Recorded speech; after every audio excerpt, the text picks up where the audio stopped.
Ada solusinya. Solusinya itu adalah pakai mesin espresso yang second. Kenapa pakai mesin espresso yang second?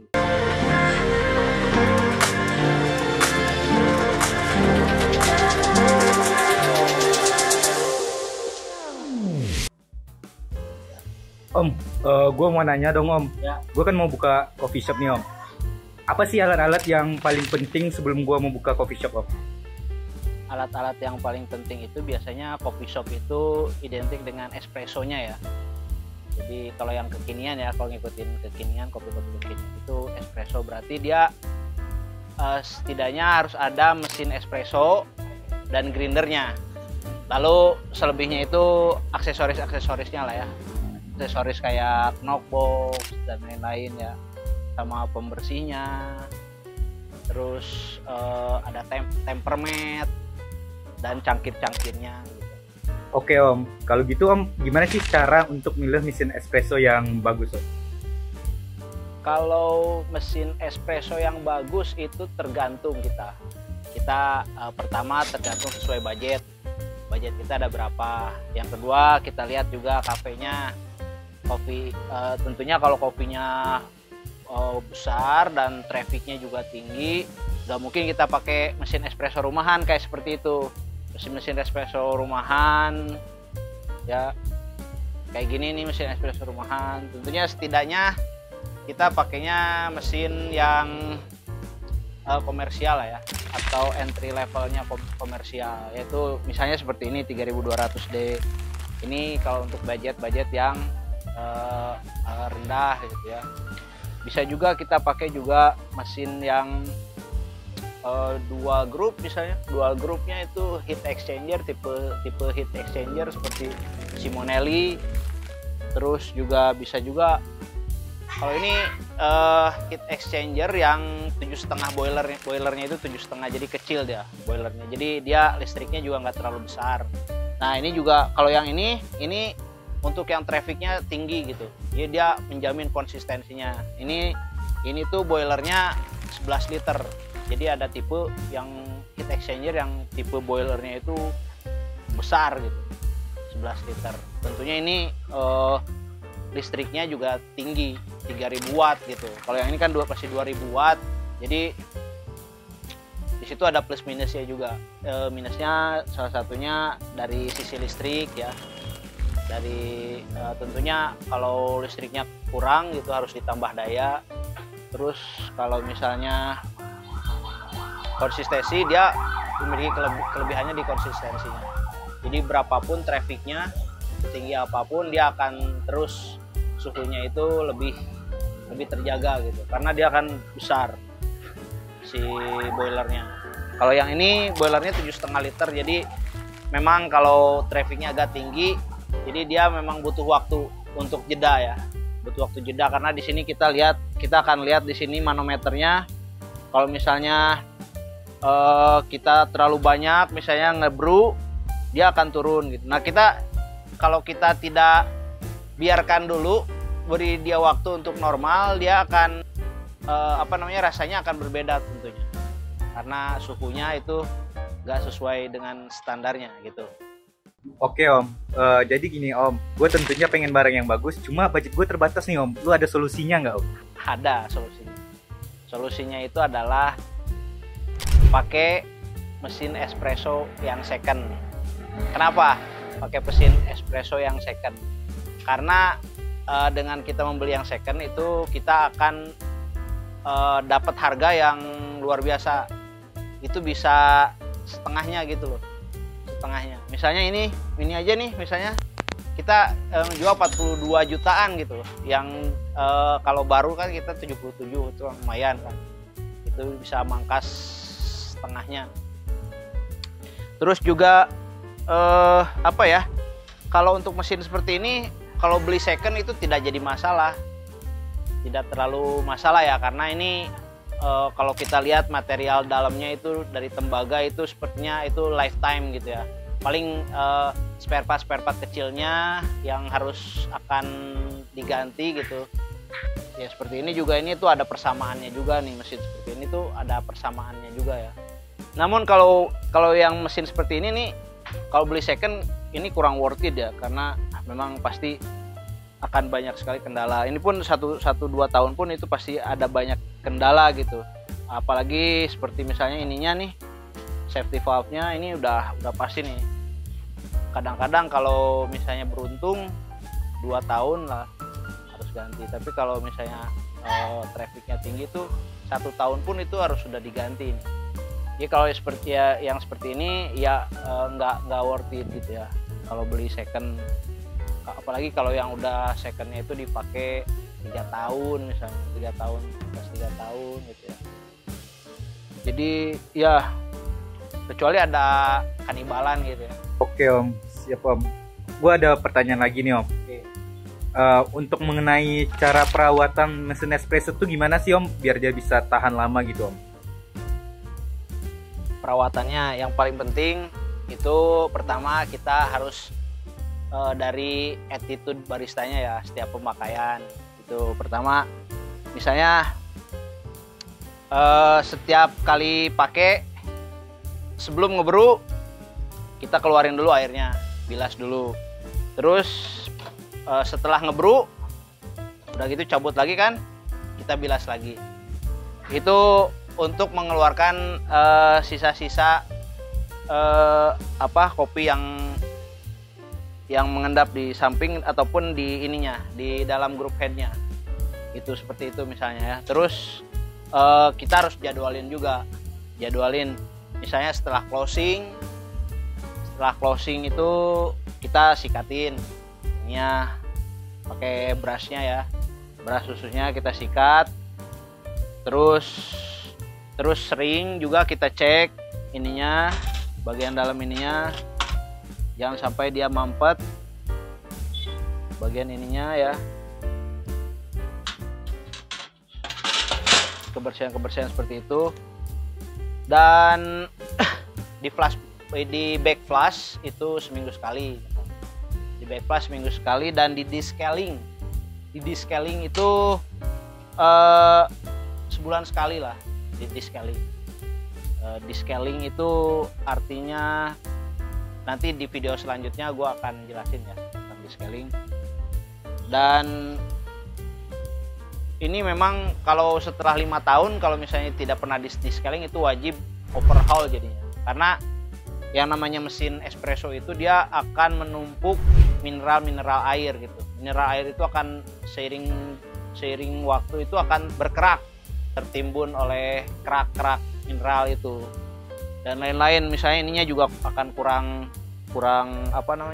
uapnya itu, steamnya akan kurang kencang dan lain sebagainya. Oke Om, gue mau nanya dong Om, rekomendasi brand apa sih mesin espresso yang bagus gitu Om? Tergantung sama skala kafenya juga Om. Kalau brand yang bagus sih mesin espresso ya, yang brand yang bagus sih menurut gua itu tergantung orangnya ya, tergantung. Yang penting menurut gua sih yang tipenya heat exchanger itu udah lumayan okay. Karena pertama dari sisi harga juga dia kalau heat exchanger itu lebih murah. Ada yang dual boiler itu lebih mahal gitu. Dual boiler itu jadi heat exchanger itu menurut gua udah lumayan. Yang tipe heat exchanger itu misalnya seperti ini, heat exchanger itu ya. Oke Om, selanjutnya Om, mesin espresso itu kan harus butuh ada namanya grinder Om. Nah, gue mau nanya nih Om, grinder apa sih yang bagus nih Om untuk ada di coffee shop? Grinder. Kalau grinder yang bagus itu yang jelas gini ya, grinder itu kan dia pasangannya mesin. Jadi kita kalau mesinnya besar misalnya, mesinnya juga misalnya seperti ini 11 liter, tentunya grindernya juga harus yang powerful juga.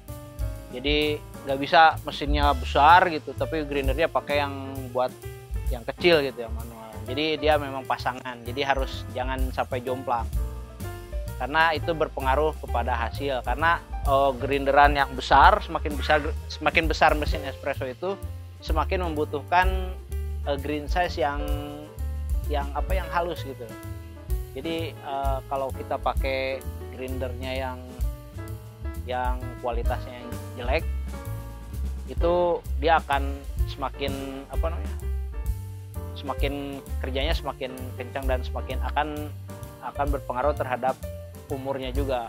Tentunya pasti umurnya akan semakin cepat rusak, ataupun juga dia nggak akan bisa nemu espresso yang pasnya gitu.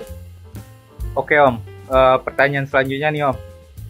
Untuk perawatan grinder tuh gimana sih Om? Kita ngerawatnya, kapan kita ganti spare part-nya dan segala macam Om? Perawatan grinder itu yang jelas itu pas closing itu kita bersihin lah ya. Seenggaknya kita bersihin. Terus ini nih ada lagi attitude-nya ya, untuk coffee shop itu attitude baristanya itu ketika closing itu kopi yang tersisa itu kita taruh lagi di tempatnya, di toples, sehingga si kualitas kopinya juga akan terjaga. Dan setelah itu kita bersihkan ininya. Nih lihat nih, ini kan ada sisa-sisa kopi nih, sisa-sisa kopi kayak gini. Nah kita ambil, kita bersihin gitu setiap kali closing gitu. Ataupun kita grinder aja nih, dihabisin. Jadi kalau misalnya udah mau closing nih, ini udah ditutup, kita grinder habisin. Habis itu yang pesanan-pesanan terakhir itu pakai menggunakan itu kopinya gitu, sehingga jadi kosong. Dan sering dibersihin, apalagi kalau grinder manual brew ini kita harus sering bongkar ininya, harus sering bersihin, terutama kalau macet gitu ya. Ini gua nih grinder ini udah 3 tahun lebih nih, ini masih oke. Merek Kopa ini N600 ya, dan ini sering gua pakai buat ngegrinder kiloan. Ada 1 kilo gitu, orang order 1 kilo di grinder pakai ini, itu kuat, masih kuat juga gitu. Oke Om, gue mau nanya lagi nih Om, kalau untuk alat-alat yang lain gimana ya Om? Sepenting apakah dalam coffee shop Om? Kalau alat-alat yang lain juga sebenarnya penting juga ya, ibaratnya kayak kalau manusia itu kan dia bisa hidup lah, tapi kalau nggak pakai pakaian kan bisa hidup juga, tapi kalau pakai pakaian lebih bagus lagi kan gitu. Misalnya kayak knockboxnya gitu kan, nggak mungkin kita tumpahin kopinya di meja. Ini harus butuh knockbox dong, biar bersih gitu, pembersihnya gitu. Jadi tapi memang aksesorisnya tentunya tidak semahal mesinnya gitu. Jadi ya itu wajib ada juga gitu. Oke nih Om, sebagai penutup gue pengen dong sebuah closing statement atau motivasi lo tentang industri coffee shop sekarang Om. Jadi walaupun banyak kafe gitu ya, bertebaran menjamur gitu kafe, misalnya di kota Bogor ini, tapi itu secara market itu dia akan berkembang terus kopi. Akan berkembang karena kenapa? Karena budaya ngopi itu semakin banyak juga, semakin banyak orang yang baru mengenal kopi, semakin banyak. Dan itu nggak usah khawatir ini tuh seperti minuman-minuman yang viral sesaat gitu loh, seperti Mixway misalnya, yang tiba-tiba oh ini naik dan tiba-tiba langsung blast itu. Kalau kopi menurut gua enggak, karena kalau dia udah ngopi gitu ya, dia nggak mungkin secara gampang berhenti. Udah bosen gua kopi, nggak bakal bosen orang ngopi itu kalau dia udah pernah ngopi gitu ya. Kalau dia udah pernah suka kopi gitu, sering ngopi, nah, mungkin dia akan mengurangi intensitasnya. Justru seperti misalnya di Eropa pun dia luar biasa ketergantungannya terhadap kopi gitu. Itu kopi itu hampir seperti beras gitu loh, hampir seperti makanan pokok. Jadi itu sebenarnya bisa jadi bargaining juga untuk negara-negara berkembang kayak kita ini. Kalau kita stop misalnya impor kopi, wah itu pasti kelabakan, karena mereka itu pasti kepalanya pusing tuh kalau nggak ngopi. tentunya ada juga banyak kali ya orang-orang juga yang udah kecanduan kopi gitu ya. Kalau dia nggak ngopi aja sehari aja nggak ngopi, wah kepala pusing, nggak bisa mikir dan lain-lain. Jadi memang kopi itu marketnya akan selalu berkembang, apalagi di Indonesia ini yang baru, ibaratnya nggak seperti di Eropa yang udah benar-benar membudaya gitu. Di Indonesia ini masih berkembang.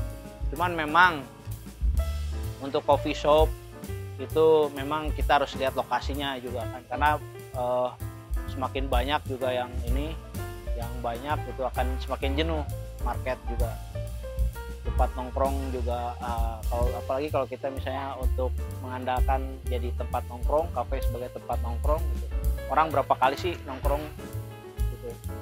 Jadi menurut gua sih kalau misalnya tidak hanya menjadi tempat nongkrong juga, tapi harus jadi tempat jualan kopinya itu sendiri. Jadi jadi bagusnya itu kafe itu tidak hanya menjual kopi yang udah jadi gitu, tapi jual roast beer-nya juga gitu. Jadi gitu aja mungkin dari gue ya tentang coffee shop dan lain-lain. Mungkin pertanyaan-pertanyaan yang diutarakan oleh teman kameramen ini mungkin sama dengan teman-teman yang lain gitu ya. Mudah-mudahan membantu ya.